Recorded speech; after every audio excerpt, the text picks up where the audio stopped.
Hey guys, my name is Silver Papoka. I'm going over the accounting equation. And what the accounting equation is, A equals L plus OE. And what that stands for is assets equals liabilities plus owner's equity.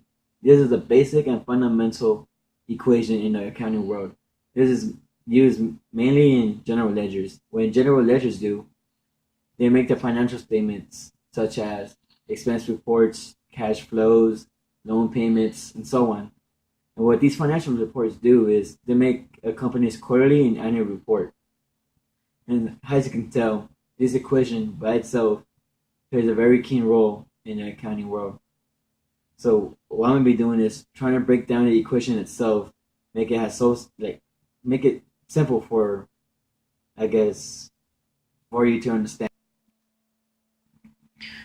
All right, so what I've done here is I've broken down the equation down to its definition. And I'm going to start off by reading off what's off this card, and then I'll give a brief example near the end. Okay, so what assets are is they simply represent a value of ownership that can be converted into cash, and cash itself is also an asset.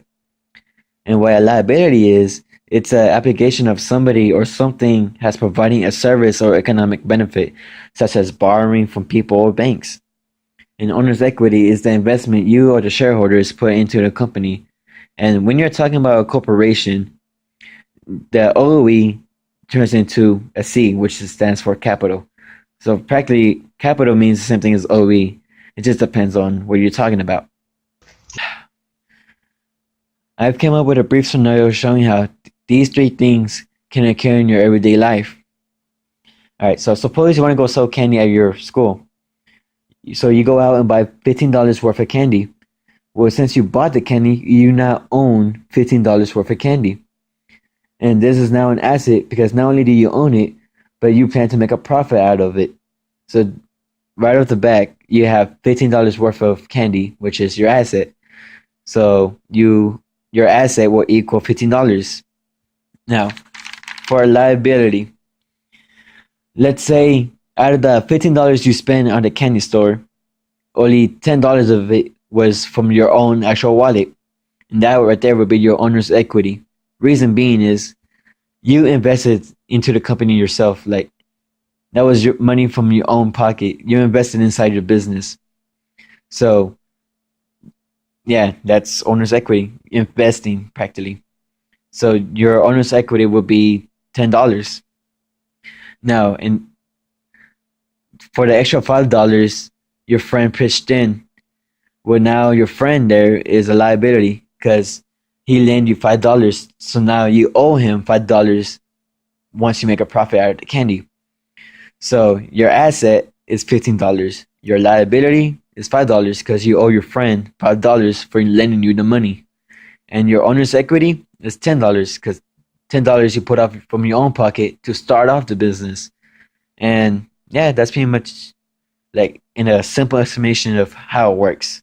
Here I am going to demonstrate how to generalize simple transactions by using the accounting equation. I'll start out by reading the problem. You are starting a clothing store business and are in need of clothing merchandise that costs $2,000. Transaction 1. You are buying merchandise by borrowing money from the bank and your partner is investing $1,000 into your business. Right. Since our partner is investing $1,000 to a business, he is considered a shareholder or an investor. So he has part ownership of my business. How much ownership really depends on the agreement between the two persons or the two companies. And that can vary depending on how much they put in or the agreement they agree to. It just really depends on the scenario. Well, anyways, in this case, the equity is going to equal $1,000. That liability is going to be 1,000 because I'm borrowing money from the bank. That money is not mine. I'm borrowing it, which means that is a debt I owe. And practically liabilities are money you owe to other people or other companies. So that's why that liability is $1,000. Well, if you add 1,000 plus 1,000, you get 2,000. So the 2,000 equals your assets, and that's what we have right now. All right, now we're moving on to transaction number 2. Selling assets, in this case, the clothes, for cash to pay off the loan. So, in your business, you sell $1,000 worth of clothes. meaning you wasted $1,000 worth of your assets because they're gone. You can't get it back. You already sold them to your customer. So you lose $1,000 in your assets. But in an accounting equation, the left side must always equal the right side, and so on. The right side must equal the left side. So since you lost $1,000 in your assets, that means your loan went down because you used that money to pay off the loan. So you subtract 1,000 from your liability, which is also 1,000. So when you do that, your loan is completely paid off. So now your new asset is $1,000, with your liability being zero because your loan's paid off. But you still have the owner's equity, which is still $1,000. Let's move on to the transaction number 3. Now that you are debt free, for the moment, and all revenues go solely to your business, this is very good news. Your business is doing very well, and you have no expenses at the moment. So now you managed to sell $600 worth of clothes, which increases your assets. Because remember, cash is also an asset. So, cash is also an asset. So even though you're losing the clothes, which have a cash value, you're getting the cash back for it.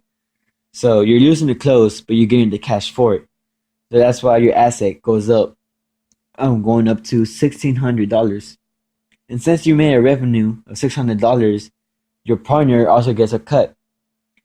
So that's why your owner's equity gets also a plus 600, because they get a cut.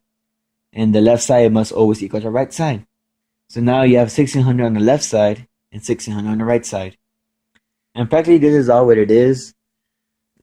In summary, the accounting equation is just a formula showing what the business or person owns is purchased by either what it owes, such as bank loans, borrowed money, and etc., or by what the owners invest, such as money coming from your own pocket to invest inside a business, or your friend or your partner investing inside your company to help you out. And then whenever you generalize these transactions, it's just simply debating in your head, where do these transactions belong in, like what category.